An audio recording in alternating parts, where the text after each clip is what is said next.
siswi SDIT Insan Robbani memiliki visi misi membentuk akhlak Islami, iman dan takwa sebagai pondasi menjadi insan generasi robbani berkarakter takwa, cerdas, kreatif, unggul dan peduli.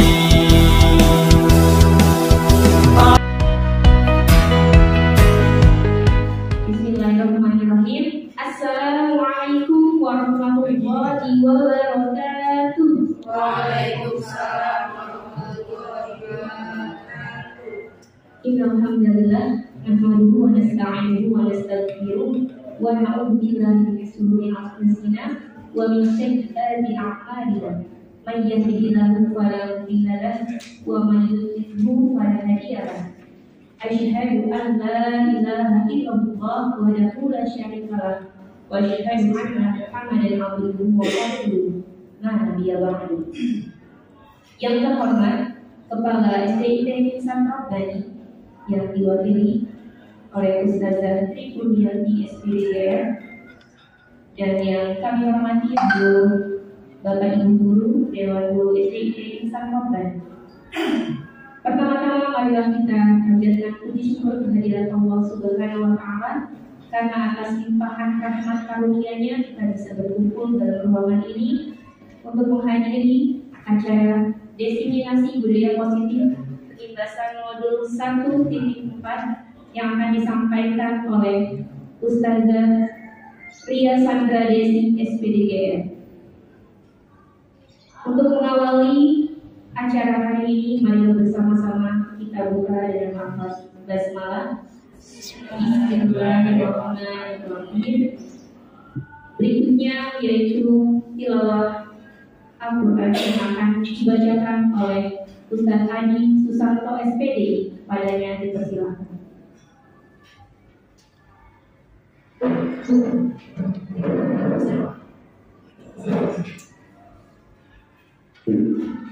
Assalamualaikum warahmatullahi wabarakatuh. A'udzu billahi minasy syaithanir rajim. Bismillahirrahmanirrahim. Alam tara ilal ladzina utul nasiban minal kitabi yud'auna ila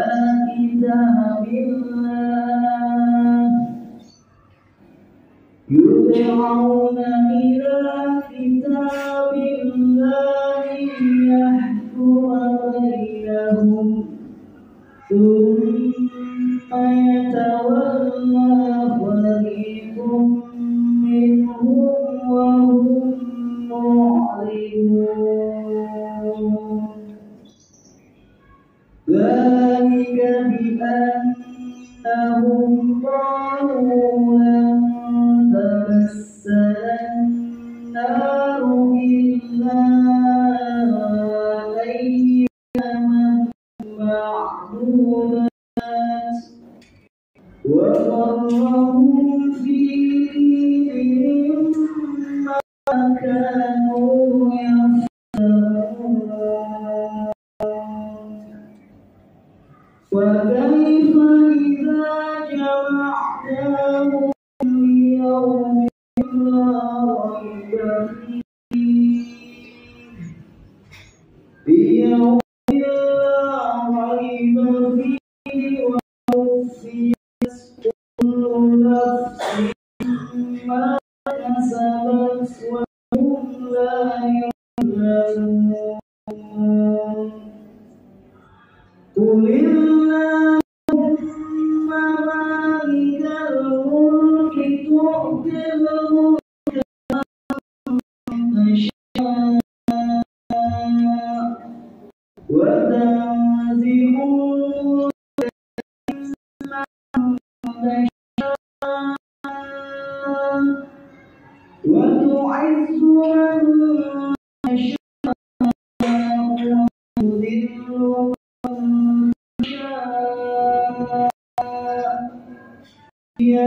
الخير إنك على كل شيء قدير تولج الليل في النهار وتولج النهار في الليل وتخرج الحي من الميت وتخرج الميت من الحي وترزق من تشاء بغير حساب صدق الله العظيم. السلام عليكم ورحمة الله وبركاته.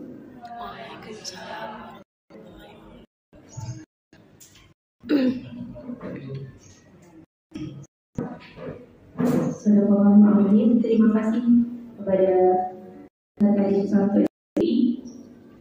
Acara berikutnya yaitu sambutan Kepala SDIT Ihsan Rabbani yang dalam hal ini akan disampaikan oleh Ustazah Tri Kuryati SDN. Kepadanya dipersilakan.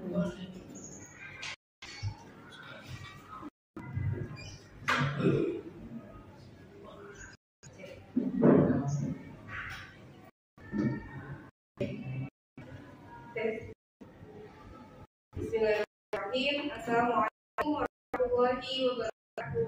Waalaikumsalam warahmatullahi wabarakatuh.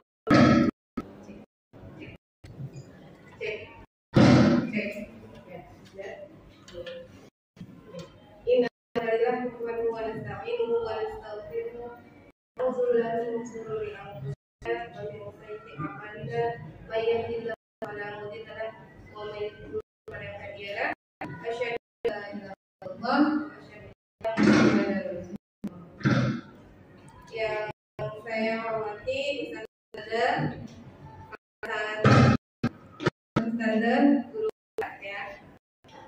Alhamdulillah segala puji Allah yang pada hari ini kita diberi kesempatan oleh Allah untuk dapat berkumpul bersama dalam acara desimilasi 1.4 yaitu tentang budaya positif yang akan disampaikan kita Ustazah Dia Sandra Desi SPDGR ya. Salawat serta salam kita salawatkan kepada Rasulullah Muhammad sallallahu alaihi wasallam yang insyaallah kelak di yaumil akhir kita diakui sebagai umatnya dan mendapatkan syafaatnya. Amin. Amin. Selanjutnya ini salah satu rangkaian dari kegiatan CGP yaitu pengimbasan ya.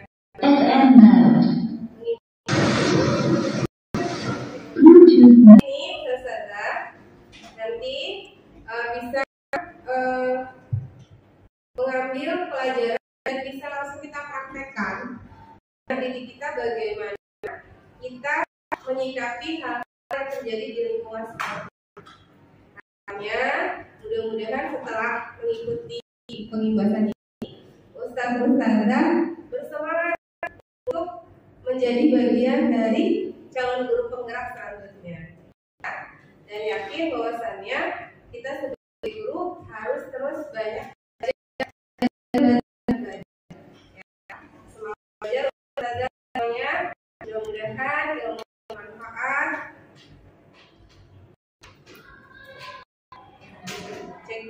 ilmunya bermanfaat dan kelak bisa ditularkan ke rombongan masing-masing ya. Karena semakin banyak ilmu semakin kita alirkan ibarat air ya. Jika kita air tidak dialirkan maka tidak banyak manfaatnya. Tetapi ketika kita punya ilmu kita alirkan itu bukan kurang tetapi malah bermanfaat. Jadi dapat bermanfaat. Ikuti semoga saya akhiri. Assalamualaikum warahmatullahi wabarakatuh. Waalaikumsalam warahmatullahi wabarakatuh.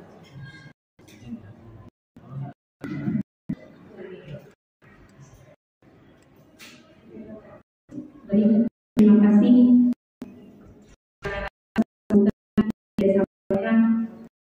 perwakilan dari para JJ Sababani dari semoga motivasi untuk kita semua agar kita bisa jadi bagian dari guru kami insya Allah. Baik, berikutnya itu doa yang akan disampaikan kembali kepada Ustaz Hadi Susanto. Mohon kesediaannya untuk dapat memimpin doa pada acara hari ini.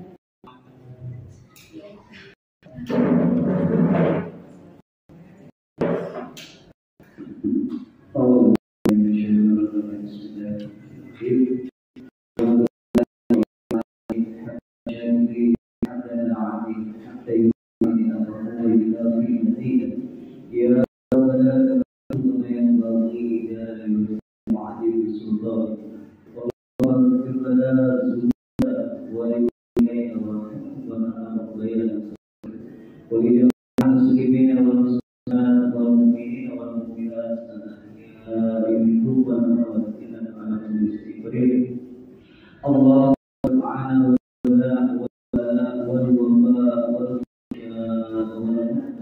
Allahumma barik ala Muhammadin wa ala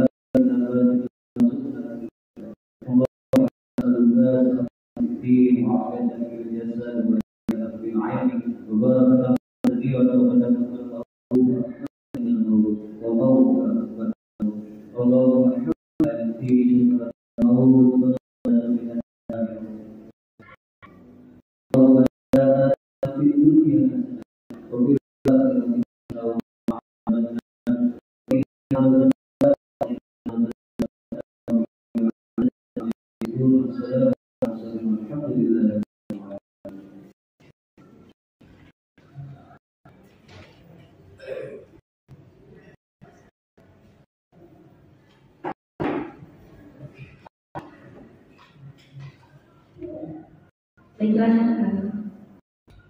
acara berikutnya yaitu acara inti, yaitu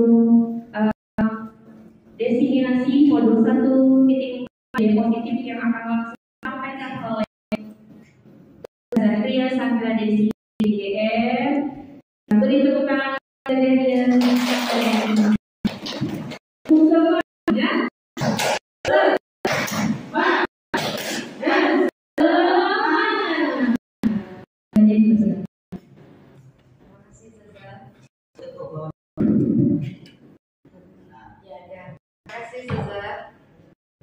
Assalamualaikum warahmatullahi wabarakatuh.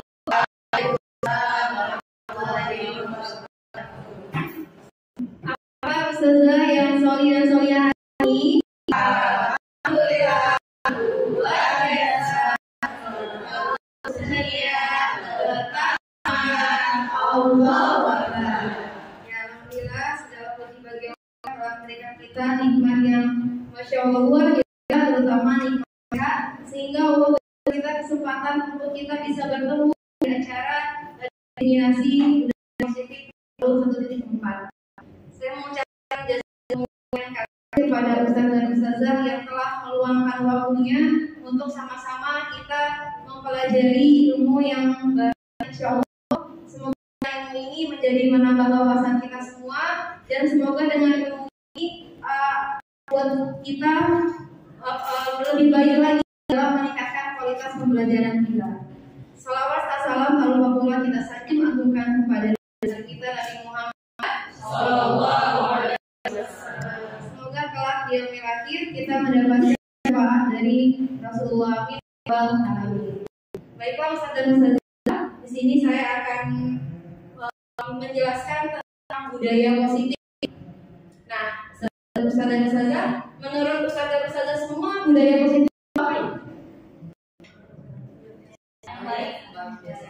Iya, masya Allah. Kebiasaan ya saudara. Kebiasaan yang baik yang dilaksanakan secara kontinu terus menerus. Nah, bagaimana sih cara kita agar budaya positif di sekolah khususnya dalam tujuan? Sekolah kita insya Allah sudah banyak ya saudara ya, budaya-budaya penerapan baik yang telah kita lakukan sebelumnya. Ya.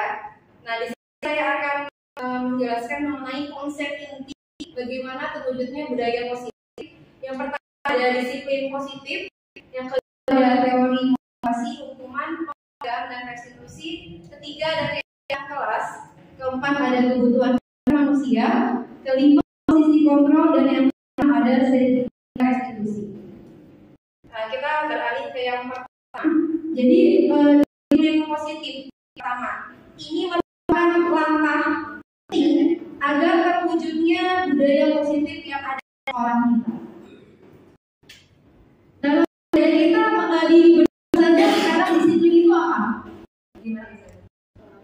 Taat peraturan. Oke. Memang selama ini kita menganggap bahwa budaya disiplin ini dalam budaya kita ya itu dimaknai menjadi sesuatu yang dilakukan seseorang agar seseorang itu mendapatkan kepatuhan. Ya, sudah. Nah, secara bahasa disiplin ini berasal dari kata disiplin yang akan belajar. Nah, disiplin positif di sini dimaksudkan adalah bagaimana siswa-siswa kita itu mempunyai disiplin yang berasal dari dirinya sendiri, bukan dari pengaruh dari luar. Jadi diharapkan anak-anak kita ini memiliki sikap disiplin, memiliki sikap tanggung jawab terhadap dirinya sendiri, berdasarkan nilai-nilai kebaikan yang diyakini oleh dia. Itu harapan kita. Nah, selanjutnya, yang saya bicarakan tadi bahwa disiplin yang diharapkan dimiliki peserta didik kita tujuannya agar peserta didik itu mempunyai kesadaran bahwa mereka ini bisa melakukan sesuatu tanpa ada iming-iming penghargaan, tanpa hukuman, tapi melakukan sesuatu karena memang dia memiliki motivasi, memiliki nilai-nilai yang ia yakini. Seperti itu saja. Nah, nilai kebaikan itu apa aja? Nah, jadi nilai kebaikan itu nilai yang disepakati sama, lepas dari suku bangsa, agama, bahasa, maupun latar belakang. Jadi anak ini memiliki nilai-nilai kebaikan harapannya dari mereka. Nilai kebaikan itu menurut Ustazah apa aja yang harus dimiliki oleh seseorang? Contoh nilai kebaikan. Datang tepat waktu, boleh Ustazah. Sanggup jujur ya. Diri ya Allah. Jadi banyak ya, hampir semua institusi atau organisasi itu memiliki visi dan misi yang terdapat di dalamnya terdapat nilai-nilai kebaikan. Di dalam dunia pendidikan sekarang diharapkan peserta didik kita memiliki nilai kebajikan berupa profil pelajar Pancasila.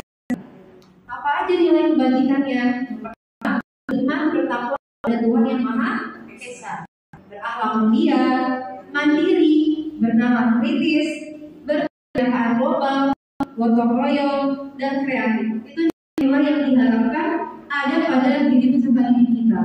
Karena semakin berubahnya zaman, semakin besar tantangan yang akan mereka hadapi nantinya.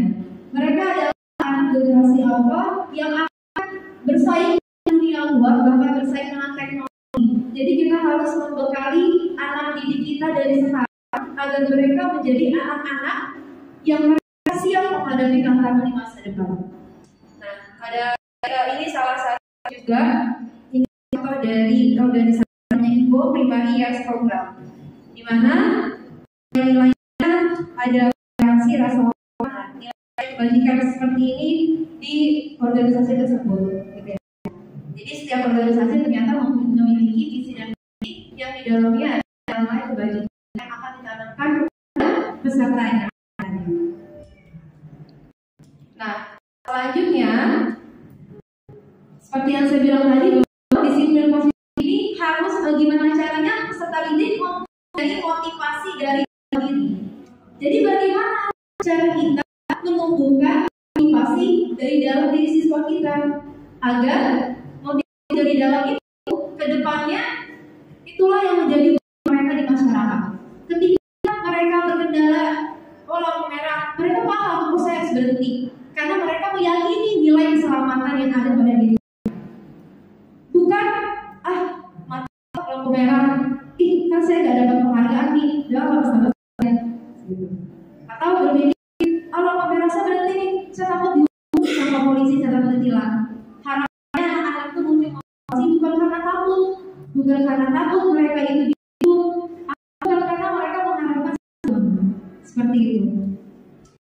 Yang selama ini memahami ternyata adalah ini juga membuka mata hati kita, saya ya terhadap diri sendiri. Ternyata manusia ini memiliki motivasi perilaku. Ada tiga. Yang pertama, kita melakukan sesuatu kita menghindari ketidaknyamanan atau saya mau bertanya, Ustazah, kita ke sekolah pagi-pagi supaya nggak telat ke sekolah dan awal waktu, apa yang sudah Ustazah? Atau kenapa Ustazah pingin datang ke sekolah waktu? Kenapa? Kira-kira? Biar tambah cara apa? Maksudnya karena takut dihukum, takut dipotong gajinya misalnya, ataukah bisa Ustazah Maria kalau sekolah, atau Ustazah mempunyai pemikiran pilih bahwa harus datang di awal.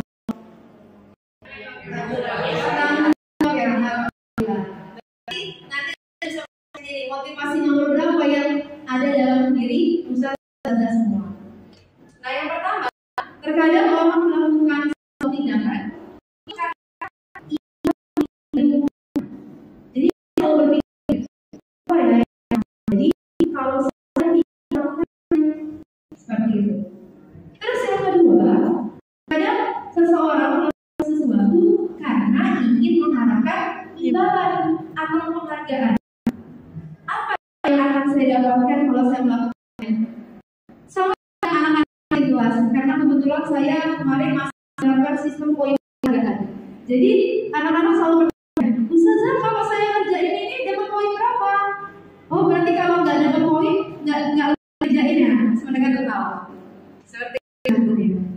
Selanjutnya yang ketiga, itu motivasi yang memang dia beranggapan bahwa orang tersebut ingin menghargai dirinya sendiri.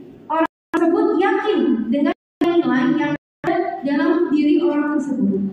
Orang tersebut berpikir, saya akan menjadi orang yang seperti apa kalau saya melakukan ini. Jadi seperti itu.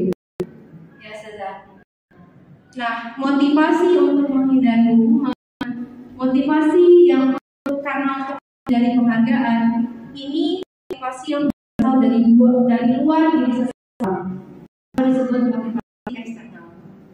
Dan motivasi yang ada dalam seseorang disebut motivasi internal atau intrinsik. Nah, tadi kita berbicara tentang ada motivasi yang kedua, yaitu seseorang melakukan tindakan karena takut dihukum.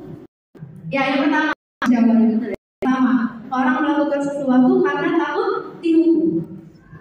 Nah, selama ini peraturan sekolah atau di kelas mungkin bisa ada hukuman atau konsekuensi. Di sini saya mau mengajak Ustazah semua untuk melihat dari pernyataan tindakan ini, mana menurut Ustazah hukuman, mana menurut Ustazah konsekuensi. Yang pertama, mencatat 100 kali di dalam buku kalimat saya tidak akan terlambat lagi karena datang terlambat ke sekolah. Kira-kira menurut Ustazah ada yang memberi pendapat ini hukuman atau konsekuensi? Hukuman. Oke, Masya Allah ya. Yang kedua, lari mengelilingi lapangan basket 2 kali karena terlambat hadir di sekolah. Konsekuensi. Hukuman. Nah, ada yang konsekuensi, ada yang hukuman. Oke, ya. Tiga. Tapi saya mau nanya, yang menjawab konsekuensi itu siapa? Ya, menurut Ustazah gimana Ustazah? Mengapa konsekuensi? Ya kan itu berarti kalau dia lambat, dia ada apa ngomong dengan dirinya. Pokoknya kalau saya terlambat, saya harus ada untuk diri saya biar saya jerah gitu, mengulangi yang saya lakukan lagi. Gitu. Oke, Masya Allah, hebat Mas ya. Masya Allah. Oke, yang ketiga, murid diminta push up 15 kali karena tidak menggunakan masker sekolah. Ini hukum hukuman atau konsekuensi? Oke, ada hukuman. Selanjutnya, menggantikan tugas teman yang telah dicoret-coret.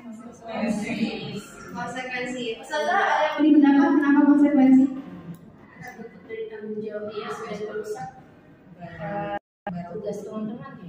Masya Allah. Oke, Ustazah ya, Masya Allah ya. Oke. Selanjutnya, membersihkan tumpah air di meja tulis karena tersenggol pada saat belajar. Apa Ustazah? Konsekuensi. Murid perlu untuk mengenakan sepatu sehari sekolah karena tidak mengenakan sepatu hitam. Hukuman. Kenapa hukuman Ustazah? Karena itu sesuatu yang luar kebiasaan kita ya. Maksudnya itu membuat dia secara psikis itu Malu ya, Masya Allah. Benar ya Ustazah? Terakhir, lari mengelilingi lapangan basket 2 kali karena terlambat menit untuk pelajaran PJOK. Kenapa? Kenapa Ustazah? Karena dia sesuai dengan pelajaran PJOK. Setelah dia didukung untuk mengelilingi lapangan basket karena itu sesuai dengan pelajaran yang lagi mereka pelajari. Masya Allah. Kita cek ya Ustazah, hebat jawabannya. Yang benar ya?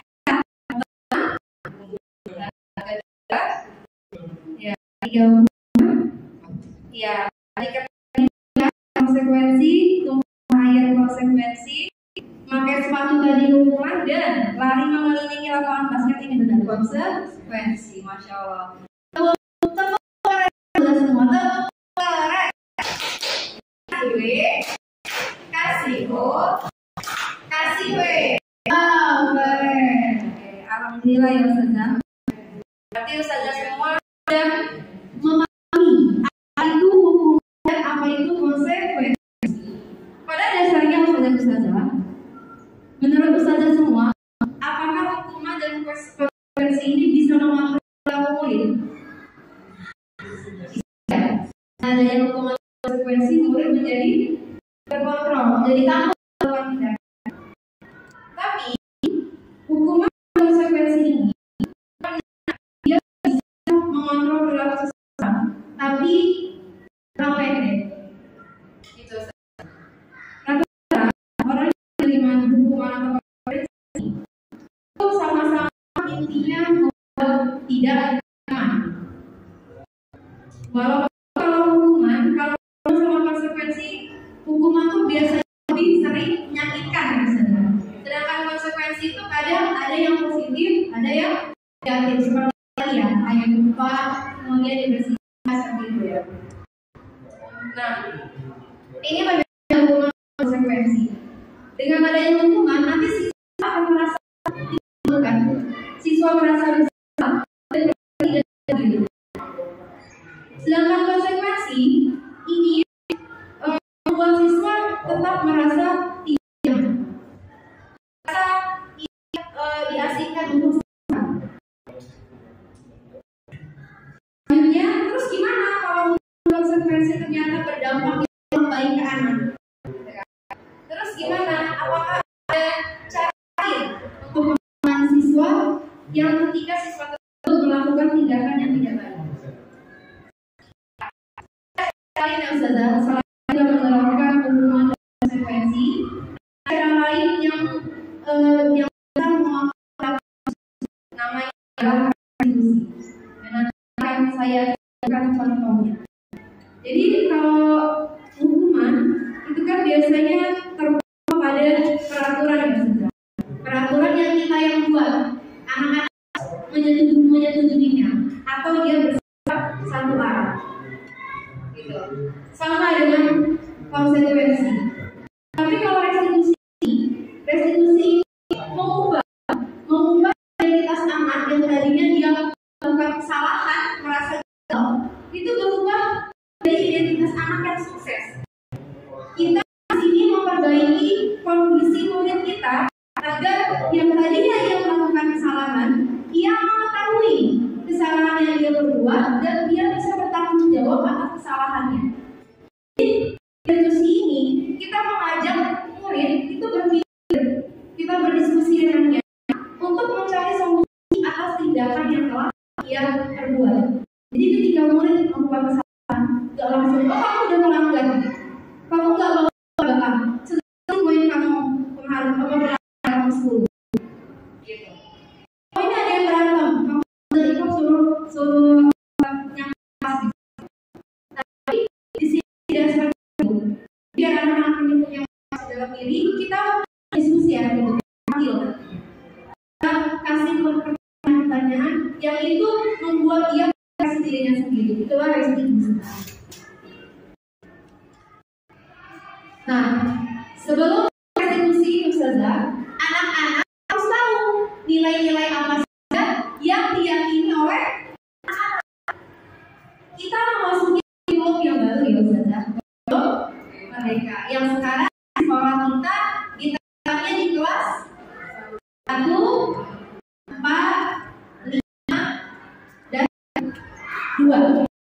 Insya Allah mungkin tahun depan bisa semuanya. Nah, ini saya sering lihat di kelas itu ada tempel kesepakatan kelas. Saya mau nanya kesepakatan kelas di kelas Ustazah itu dibuat seperti apa ya? Berdasarkan ya ada yang berdasarkan musyawarah, ada yang membuat kesepakatan itu kemudian diberikan tempel kayak ya betul ya, kesepakatannya itu berupa musyawarah dengan anak-anak. Isi kelas Ustazah kalau berapa apa ya? Kalau satu bulan kayak apa ya, kayak ngerjain mungkin masih agak yang agak lama banget ya. Kalau dia nggak bawa tambahan gitu ya, poinnya poin paling kayak gitu sih. Dia poin paling berat itu aja, poinnya udah enggak. oh ya baik. Terima kasih Ustazah. Jadi sudah Putri di kelasnya, kesepakatan kelasnya yang Ustazah ingat tidak boleh terlambat. Oke. Terima kasih Ustazah. Berarti semua kelas ada kesepakatan kelasnya. Nah di sini kesepakatan kelas itu kan sama ya, dengan hampir sama dengan keyakinan kelas. Tapi ada perbedaan. Perbedaannya menurut Ustazah apa antara kesepakatan dengan keyakinan? Nah, di sini dilihat di sebelah kiri. Datang tepat waktu mengucapkan salam. Kesepakatan kelas yang pertama. Ada bersiap sekolah, ada bersiap sebelum dan sesudah kegiatan, aktif dalam pembelajaran dan aktif. Di sebelah kanan. Di sebelah kiri ada juga kesepakatan kelas dengan model yang lain. Kami guru dan murid yang saling menyayangi. Kami murid yang semangat belajar. Kami murid yang peduli dengan teman-teman. Menurut Ustazah, mana yang kesepakatan kelas, mana yang keyakinan kelas? Kesepakatan kelas sebelah keyakinan yang Sebelah kiri yang mana ya? Yang hijau ini Ustazah. Ini apa? Kesepakatan. Yang ini keyakinan. Jelas banget kalau kesepakatan itu kayak tertib, berarti ya memang tertib harus sepakat, nggak boleh enggak gitu. Berarti itu disebut kesepakatan kan? Ya. Kalau keyakinan enggak ya. Oke, bagus, masya Allah. Hebat Mas ya. Allah. Ada yang lain yang berpendapat Ustazah? Ada bertambah-tambah? baik. Saya Ustazah. Ya. Kalau saya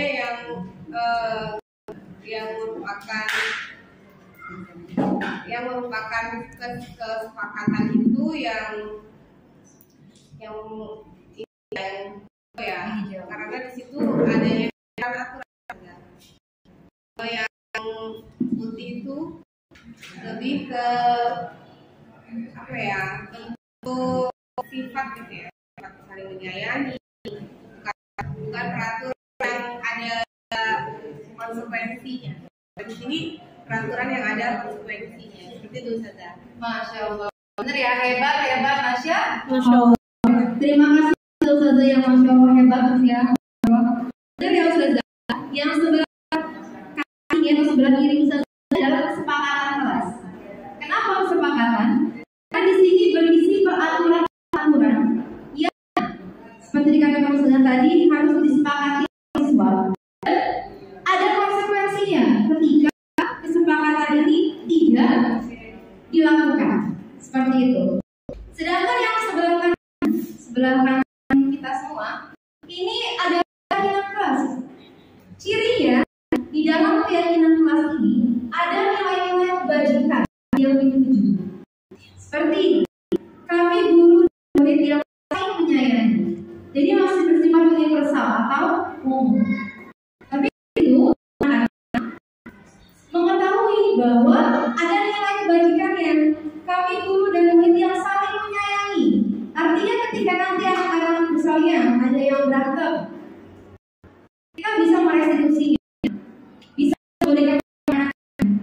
Kira-kira kalau berantem berarti tidak meyakini nyawa yang lain.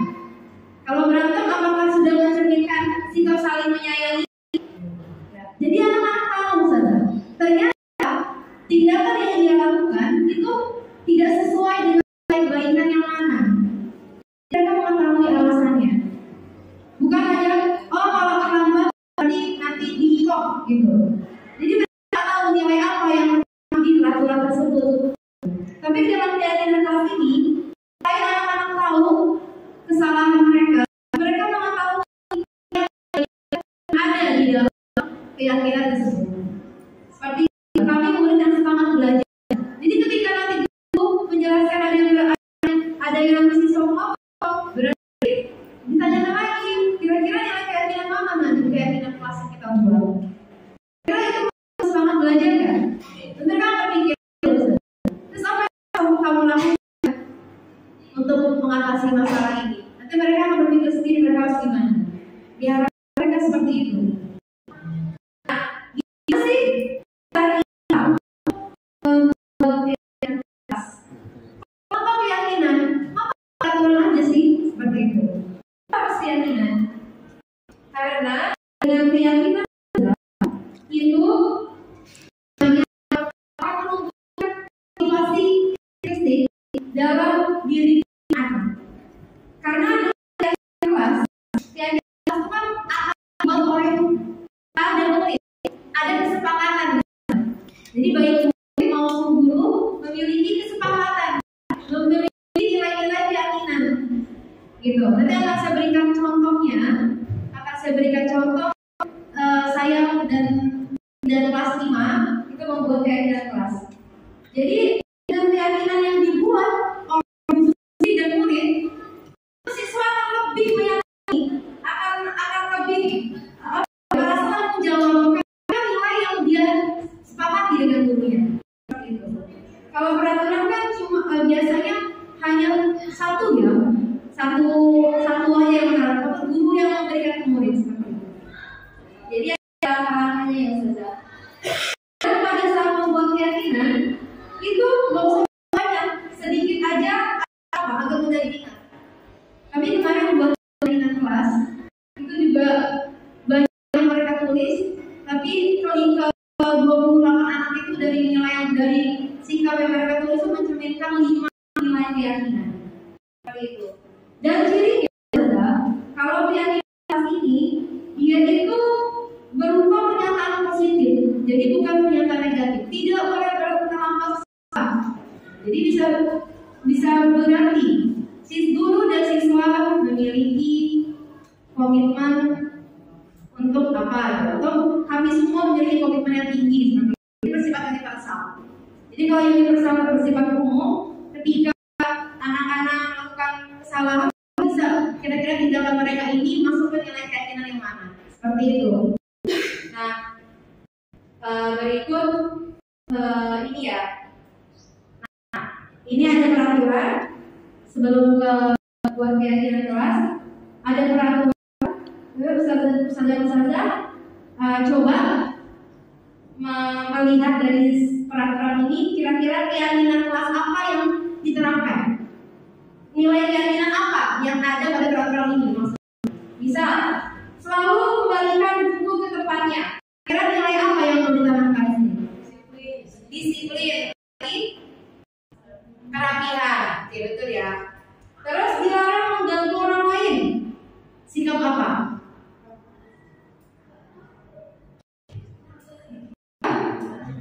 Iya, betul ya. Menghormati ya Ustazah ya. Hadir di sekolah 15 menit sebelum pembelajaran dimulai. Ya, dilarang melakukan kekerasan. Kira-kira nilai apa yang ditanamkan? Saling menyayangi. Dilarang menggunakan narkoba. Untuk apa? Iya, keselamatan dan kesehatan. Oke, Masya Allah. Bergantian atau menunggu giliran? Teratur. Oke, betul ya. Menggunakan masker. Disiplin kesehatan. Jangan berlari di kelas atau di koridor untuk keselamatan. Jadi gitu ya, Saudara. balik peraturan ini ada nilai-nilai tersembunyi di dalamnya. Jadi seperti itu. Oke, saya tunjukkan dulu ya Ustazah sebagai gambaran. Mungkin nanti Ustazah semua akan menerapkan keyakinan kelas di kelas masing-masing. Ini ada sedikit contoh mengenai keyakinan kelas yang saya buat bersama anak-anak saya.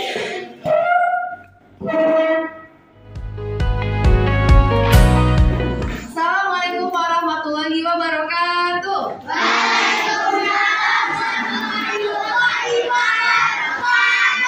Apa kabar Soli dan Solia hari ini? Alhamdulillah, luar biasa. Semangat, selalu ceria. Oke, alhamdulillah segala puji bagi Allah yang telah memberikan kita nikmat sehat, sehingga Allah memberikan kita kesempatan untuk kita bertemu kembali, belajar kembali, menuntut ilmu kembali, ya Tadi ya. Alhamdulillah. Salawat beriring salam, tak lupa pula kita sanjung agungkan kepada Nabi besar kita Nabi Muhammad Sallallahu alaihi wasallam. Semoga kelak di yaumul akhir kita mendapatkan syafaat dari Rasulullah. Amin ya rabbal alamin. Soli dan Solihah, sebelum kita mengawali pembelajaran hari ini, Ustazah mau mengajak Soli dan Solihah untuk membuat keyakinan kelas. Keyakinan kelas itu sama seperti kesepakatan kelas. Jadi nanti kalian menuliskan satu saja di kertas sticky note yang akan Ustazah bagikan. Kalian menuliskan satu yang menurut kalian nilai-nilai kebaikan yang dapat kita terapkan di kelas ini supaya kelasnya menjadi lebih baik, menjadi nyaman, pintar, Masya Allah ya. Kira-kira ada yang mau ngasih pendapat dulu nggak biar temennya nanti nyambung pada saat menuliskan keyakinan kelas? Contohnya seperti apa? Ada yang tahu nggak? Ya, dia bukan berisi peraturan tapi berisi nilai yang harus kita yakini. Ya, contohnya misalnya nih di kelas kita kan sering ya nama si anak kita kalian itu sudah perhatiin kadang-kadang masih ada yang keceplosan ngejekin nama ayah temennya gitu. Kira-kira nah seperti itu bisa kalian tulis misalnya dengan bahasa kalian boleh nih nulis tidak boleh mengejek nama ayah orang lain. Kalau mengejek nama ayah sama aja itu tidak menghormati. Maka kita akan buat peraturan. Berarti nanti kita akan buat peraturan bahwa di kelas ini harus saling menghormati. Tapi bukan bentuk peraturan, tapi keyakinan. Nah, kita meyakini bahwa kita harus saling menghormati terhadap siapa aja? Teman, terus guru. Kalau saling menghormati dengan guru, contohnya gimana pelaksanaannya? Tidak mengobrol saat guru mengajar. Pintar, Masya Allah. Tidak mengobrol saat guru menjelaskan atau mengajar. Jadi seperti itu ya, Nah. Boleh kalian tulis kegiatannya yang tidak boleh kita lakukan. Nanti kita akan mengubahnya menjadi suatu keyakinan. Oke, Ustazah akan bagiin kertasnya. Tulis satu saja ya, Nak. Nanti kalian tempel di bawah, di belakang ya, Nak. Tulis di ini, tempelnya di belakang untuk yang bacaan keyakinan ke salah. Ini silakan kalian tulis satu aja. Tulisnya agak gede, boleh. Tulisannya agak besar ya, Nak.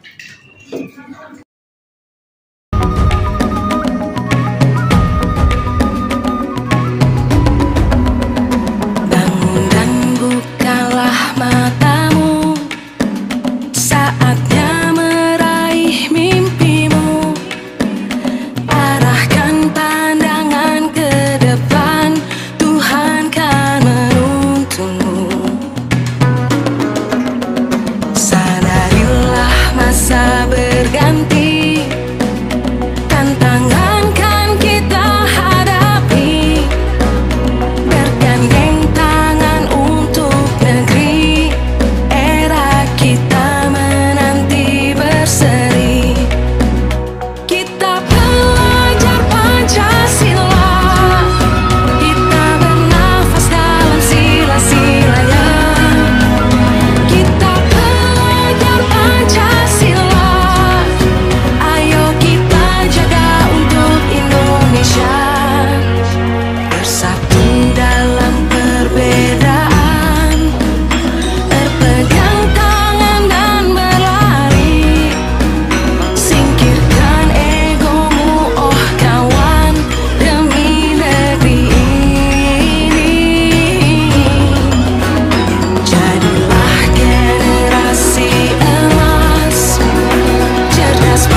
tidak boleh mencontek. Rata-rata kalau Ustazah lihat, buang sampah pada tempatnya. Nah, ini kalau kita lihat ada 4.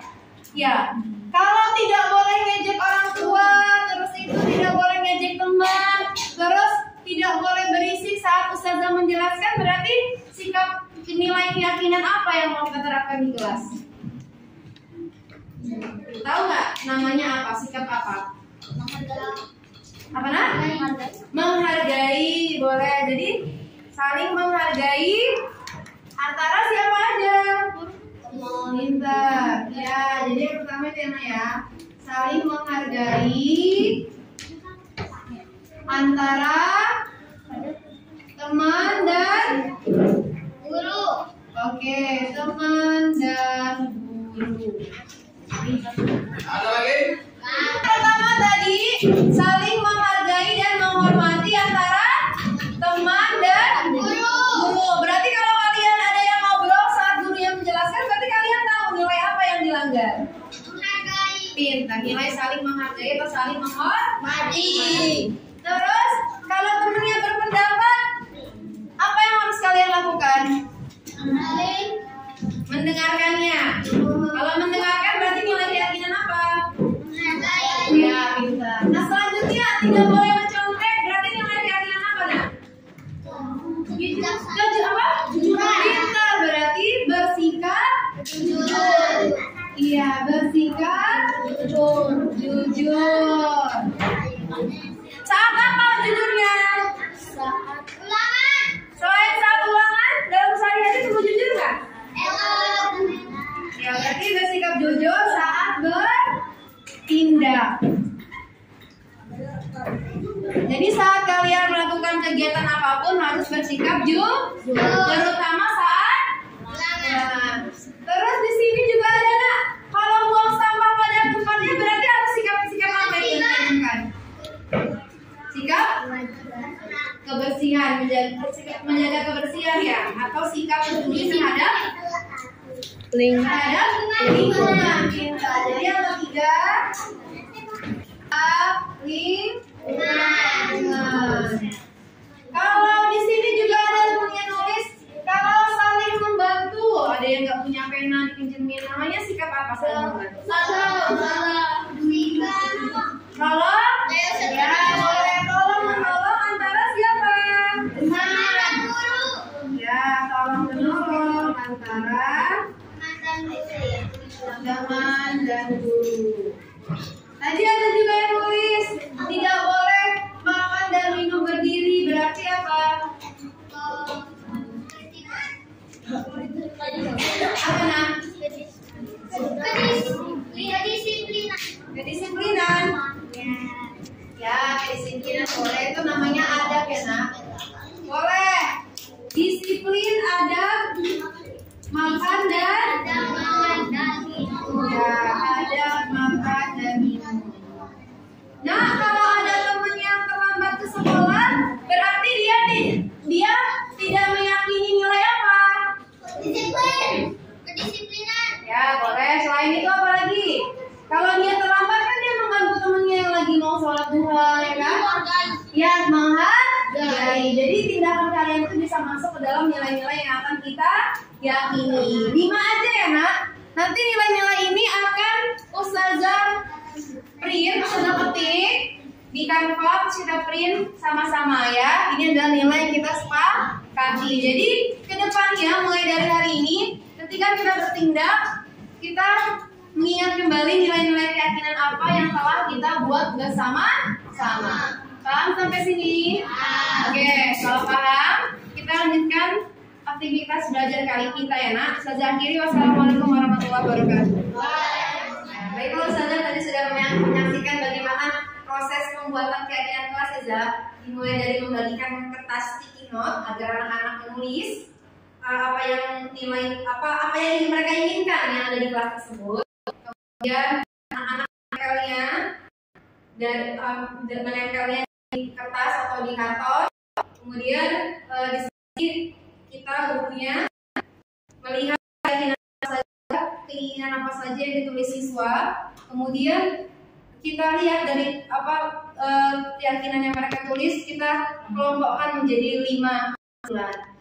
Yang kita saling menghormati, ada berkata jujur, terus di sini juga ada sikap tanggung jawab seperti itu ya Ustazah contohnya.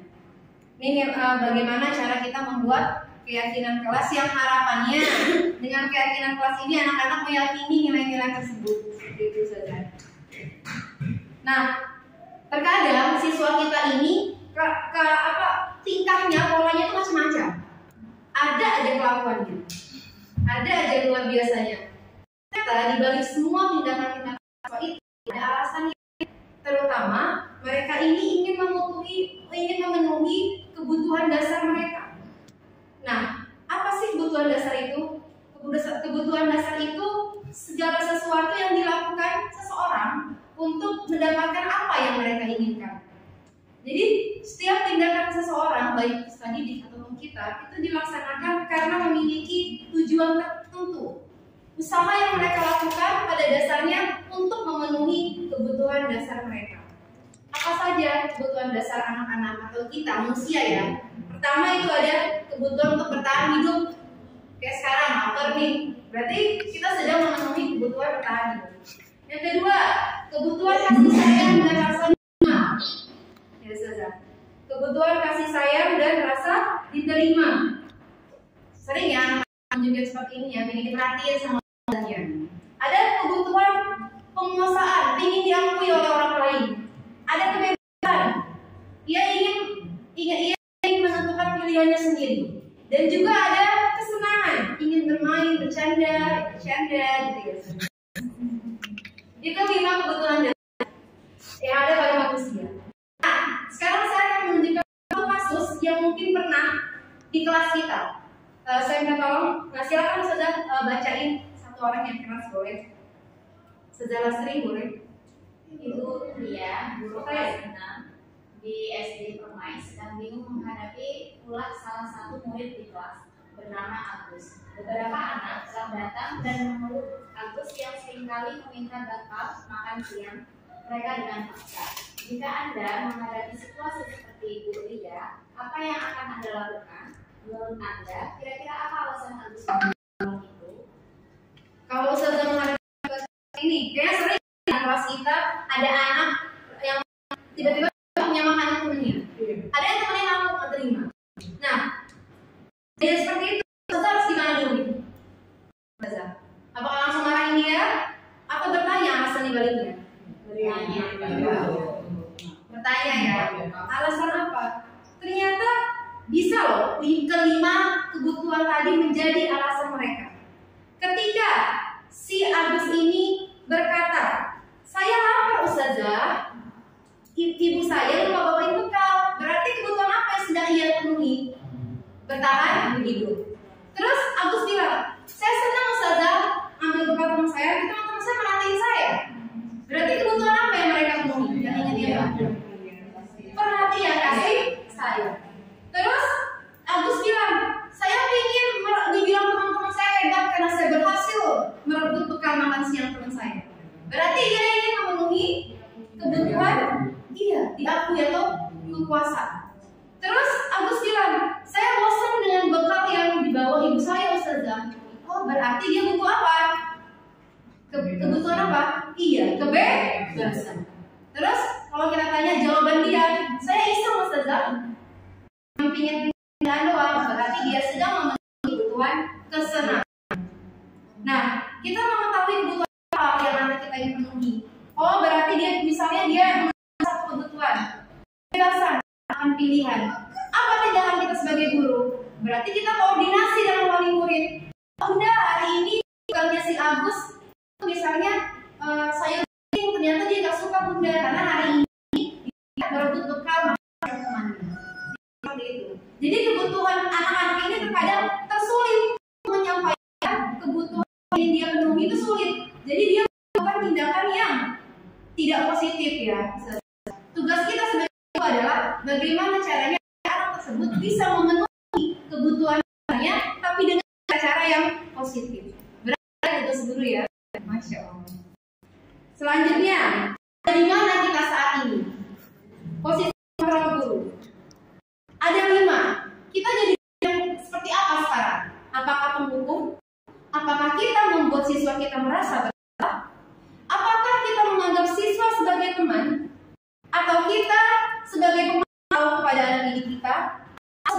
manajer. Mana kita sekarang? Oke, saya kasih ya saja.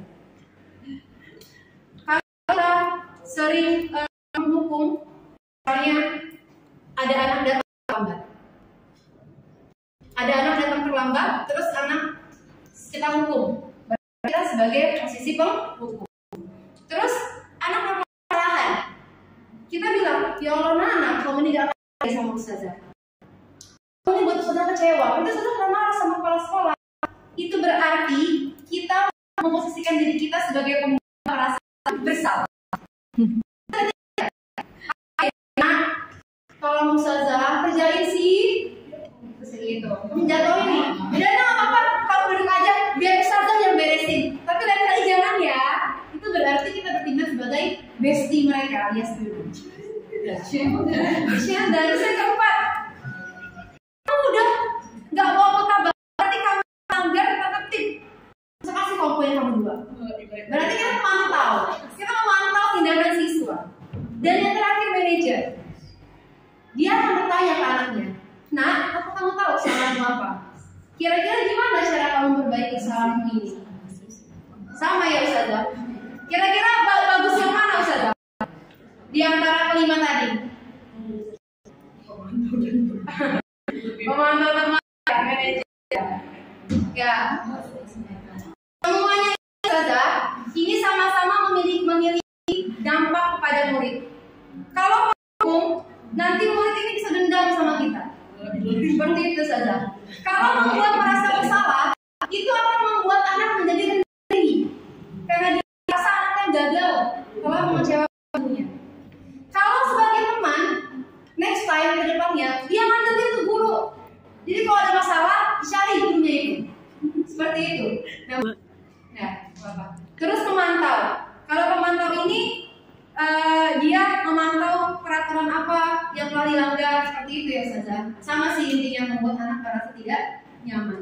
Tapi kalau manajer ini akan membangun motivasi intrinsik anak dari dalam. Memang susah untuk mencapai tahap ini, tapi perlahan mungkin kita bisa berubah sedikit demi sedikit ya saja. Karena kalau langsung berubah seperti yang tangan itu susah, sulit. Mungkin dengan sedikit demi sedikit kita berperan sebagai diri kita sebagai manajer. Dengan cara anak melakukan tindakan yang salah, kita panggil, kita ajak bicara baik-baik, kita ajak mereka berbicara, kita jangan nyalahin dia, tapi kita ngajak dia berpikir. Itu mungkin insya Allah sedikit demi sedikit dampak itu akan berdampak positif bagi dirinya.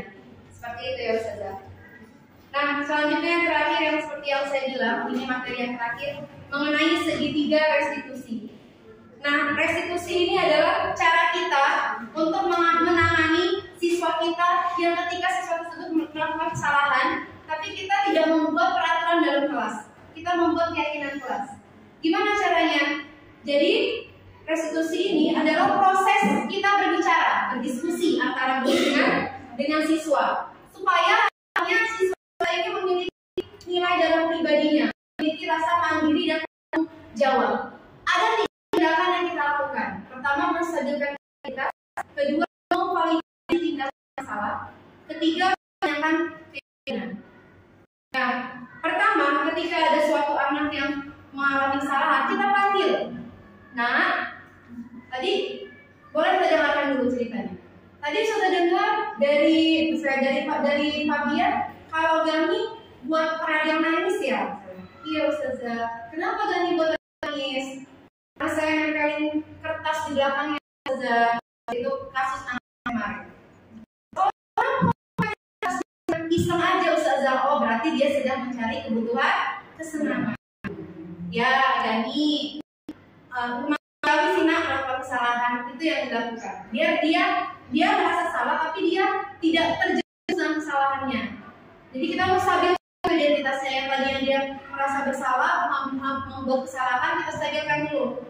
Membuat kesalahan itu manusiawi, nah, semua orang pernah melakukan kesalahan. Tapi yang terpenting adalah bagaimana cara kita memperbaiki masalah ini. Kemudian setelah kita stabilkan anak, kita validasi tindakannya. Seperti itu. Sudah tahu kamu punya alasannya. Kenapa sih kamu melakukan hal ini? Pasti bersyukur nak. Sudah masih bersyukur sih. Kamu cuma nempelin kertas teman. teman-teman. Kita di situ menstabilkan tindakan yang salah, tapi tetap kita lakukan biar tidak terjerumus kesalahan. Ya. Atau kalau anak berbuat mainan, terus dia permainannya, itu kita boleh hasilnya enggak apa-apa. Nah itu memang kamu untuk merebut kembali apa yang kamu miliki. Tapi udah kita sadar lagi gimana baiknya. Jadi sudah kita bangun komunitas anak yang tadinya itu merasa bersalah, menjadi dia berpikir akan tindakannya, kita validasi tindakannya baiknya seperti apa. Dan yang terakhir kita tanyakan, kira-kira tindakan kamu tadi sesuai nggak nak dengan nilai-nilai yang kita sepakati? Enggak, Ustazah. Nilai mana nak menurut kamu yang tidak ada dalam tindakan kamu tadi? Misalnya nilai saling menyayangi, Ustazah. Itu penting saling menyayangi. Penting. Berarti sekarang harus gimana? Oh saya harus ini Ustazah minta maaf sama dia dan sama lain. Iya seperti itu. Jadi seperti itu. Anak-anak yang bermasalah. Terus terkadang kita memberikan penghargaan anak itu boleh Ustazah dengan syarat tidak ini. Nah, yang menyelesaikan ini sudah pasti poin 100 enggak? Penghargaan 100 enggak? Kita lakuin aja tindakan, terus tiba-tiba kita kasih apresiasi. Ustazah hari ini mau ngasih apresiasi kepada Areta karena dia bertanggung jawab, dia menyelesaikan semua tugasnya dengan baik hari ini. Jadi ketika kita memberikan penghargaan kepada anak, itu bukan sekedar memuji dia hebat, tapi pujilah sikap apa yang dia tunjukkan agar kedepannya dia melakukan sikap baik seperti itu. Itu ya Ustazah. Terus mengenai tadi anak yang melakukan kesalahan, baiknya kita tidak mengeblemnya, menyalahkannya, tapi ada diskusi. Kita ajak anak itu pikirannya tindakan apa yang menjadi tindakannya, kebutuhan apa yang akan dia tunjukkan tindakannya yang akan kita penuhi. Seperti itu Ustazah.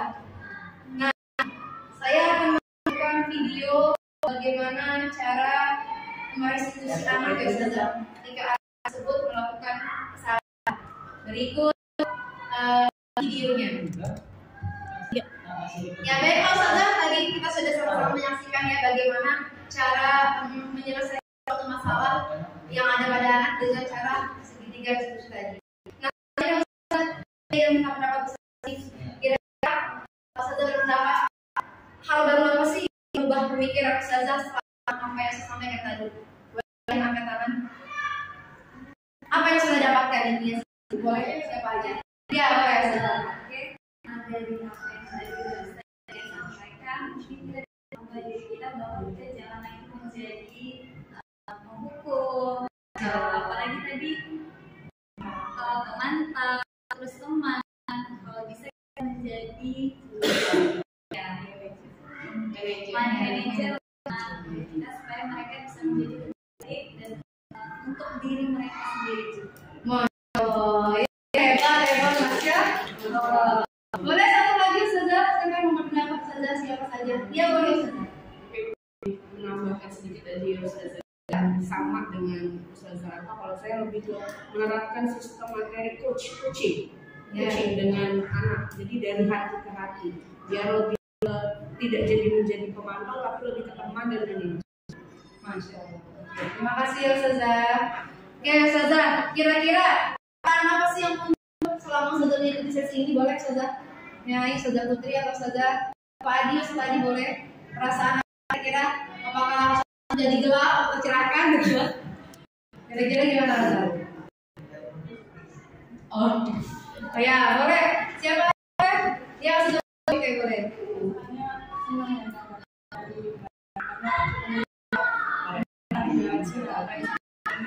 Kalau ada anak yang bermasalah di kelas itu biasanya melakukan hukum tadi kan.